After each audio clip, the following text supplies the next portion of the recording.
Hello traders, market ഔട്ട്ലുക്കിലേക്ക് സ്വാഗതം. എൻ്റെ പേര് അനു. കഴിഞ്ഞ ഒരാഴ്ചത്തെ ഇന്ത്യൻ മാർക്കറ്റിൽ എന്താണ് സംഭവിച്ചെന്നുള്ള കാര്യം നമുക്ക് നോക്കാം. കഴിഞ്ഞ ആഴ്ചത്തെ കാര്യം നോക്കുവാണെങ്കിൽ നമ്മുടെ ഇന്ത്യൻ മാർക്കറ്റിൽ ഒരു ബ്ലഡ് ബാത്ത് തന്നെയായിരുന്നു നമുക്ക് കാണാനായിട്ട് സാധിച്ചിരുന്നത്. ഇൻഡെക്സ് ഹെവിവേറ്റേജ് സ്റ്റോക്കുകളെല്ലാം നല്ല രീതിക്കാണ് മാർക്കറ്റിനെ നല്ല രീതിക്ക് താഴേക്ക് ഡ്രാഗ് ചെയ്തത്. ഇനി ലെവൽസുകളും കാര്യങ്ങളും നോക്കുവാണെങ്കിൽ നിഫ്റ്റിയുടെ കേസിലാണെങ്കിൽ നിഫ്റ്റി നല്ലൊരു സപ്പോർട്ട് ലെവലായിട്ടുള്ള 23,500 എന്നുള്ള ലെവൽ ബ്രേക്ക് ചെയ്തിട്ട് 23,432 കഴിഞ്ഞ ആഴ്ച ട്രേഡിംഗ് അവസാനിപ്പിച്ചത്.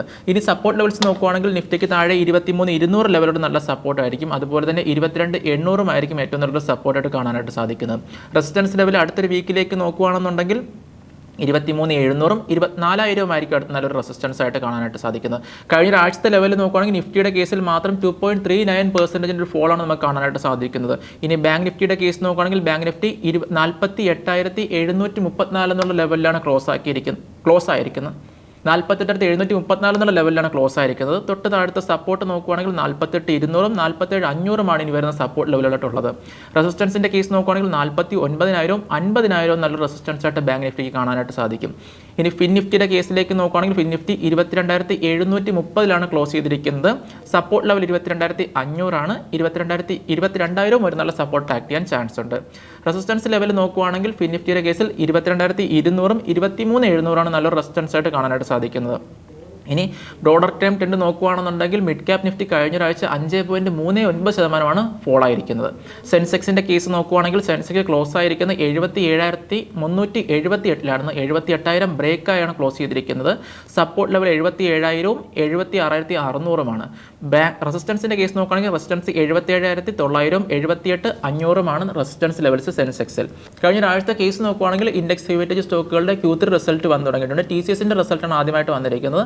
മാർക്കറ്റിൽ നല്ല രീതിക്ക് ഒരു പോസിറ്റീവ് മൊമെൻറ്റം കൊണ്ടുവരുന്ന രീതിക്ക് ഒരു റിസൾട്ടാണ് വന്നിരിക്കുന്നത്.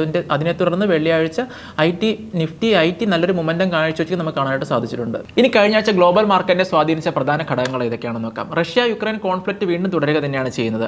ഡോൺബോസ് റീജിയനിൽ റഷ്യ പ്രതിരോധം ശക്തമാക്കിയതിനെ തുടർന്ന് യുക്രൈൻ തുടർച്ചയായ വെല്ലുവിളി സൃഷ്ടിക്കുന്നത് നമുക്ക് കാണാനായിട്ട് സാധിച്ചു.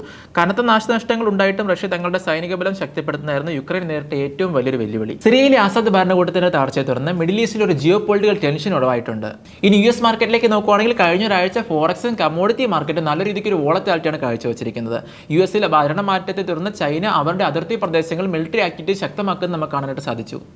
ഈ വർഷം അതായത് 2025 ഇന്ത്യൻ മാർക്കറ്റിനെ സ്വാധീനിക്കാൻ ശക്തിയുള്ള പ്രധാന ഇവന്റുകൾ ഏതൊക്കെയാണെന്ന് നമുക്ക് നോക്കാം. ആദ്യമായി തന്നെ വരുന്നത് US പ്രസിഡൻഷ്യൽ പോളിസിയാണ്. ഈ മാസമാണ് ട്രംപ് അധികാരത്തിൽ വരിക. അതിനുശേഷം ട്രേഡ് ആൻഡ് ഫോറിൻ റിലേറ്റഡ് പോളിസികൾ മാറ്റം വരാൻ സാധ്യതയുണ്ട്. അങ്ങനെ വന്നാൽ അത് എക്സ്പോർട്ടിംഗ് സെക്ടറിനെ നേരിട്ട് തന്നെ ബാധിക്കും. ഇനി അടുത്ത മെയിൻ ഇവന്റാണ് ഫെബ്രുവരി 1 നടക്കുന്ന യൂണിയൻ ബഡ്ജറ്റ്. ഈ വർഷം നമ്മുടെ മാർക്കറ്റിൽ സ്ഥിതിഗതികൾ തീരുമാനിക്കാൻ പോകുന്നത് ഈ ഒരു മെയിൻ ബഡ്ജറ്റാണ്. ഈ പ്രാവശ്യത്തെ ബഡ്ജറ്റിൽ ഇൻകം ടാക്സ് സ്ലാബിൽ ഇളവ് വരുത്തുമെന്നൊക്കെ മാധ്യമങ്ങൾ റിപ്പോർട്ട് ചെയ്യുന്നുണ്ട്. അങ്ങനെ വന്നാൽ അത് മാർക്കറ്റിന് നല്ല രീതിയിൽ തന്നെ ഗുണം ചെയ്യുന്നൊരു കാര്യമാണ്. അടുത്തത് RBIയുടെ മോണിറ്ററി പോളിസിയാണ്. ഇൻട്രസ്റ്റ് റേറ്റുകളിൽ RBI എടുക്കുന്ന തീരുമാനങ്ങൾ ഇൻഫ്ലേഷൻ ട്രെൻഡിനെ സ്വാധീനിക്കും. മാത്രമല്ല പോസിറ്റീവായിട്ടുള്ള ഒരു റേറ്റ് കട്ട് വന്നാൽ അത് കൺസപ്ഷൻ, ഹൗസിംഗ് അതുപോലെ തന്നെ NBFCകൾക്ക് നല്ല രീതിയിൽ ഗുണം ചെയ്യും.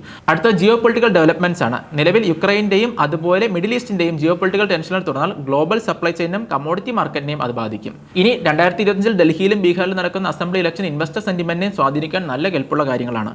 തിരഞ്ഞെടുക്കുന്ന ഗവൺമെന്റ് അനുസരിച്ച് ഇൻഫ്രാസ്ട്രക്ചർ, പബ്ലിക് സർവീസ് സെക്ടറിലും പ്രതിഫലനങ്ങൾ നമുക്ക് കാണാൻ സാധിക്കും. അടുത്തായിട്ട് ഗ്ലോബൽ എക്കണോമിക് പോളിസീസ് ആണ്. ഫെഡ് റിസർവിന്റെ മോണിറ്ററി പോളിസി അതുപോലെ ഇൻട്രസ്റ്റ് റേറ്റ് ഡിസിഷൻസ് ഒക്കെ വിദേശത്ത് നിന്ന് ഇന്ത്യയിലൊക്കെ പണമൊഴുക്കിനെ നല്ല രീതിക്ക് സ്വാധീനിക്കുന്ന ന്യൂസസ് ആണ്.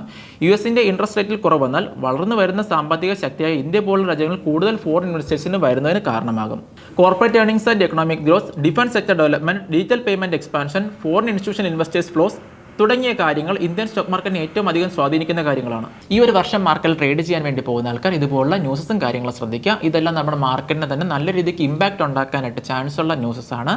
ഈ വരുന്ന ഒരാഴ്ച എല്ലാവർക്കും നല്ലൊരു പ്രോഫിറ്റബിൾ ആയിട്ടുള്ള വീക്ക് ആവട്ടെ എന്ന് ആശംസിക്കുന്നു. നന്ദി, നമസ്കാരം.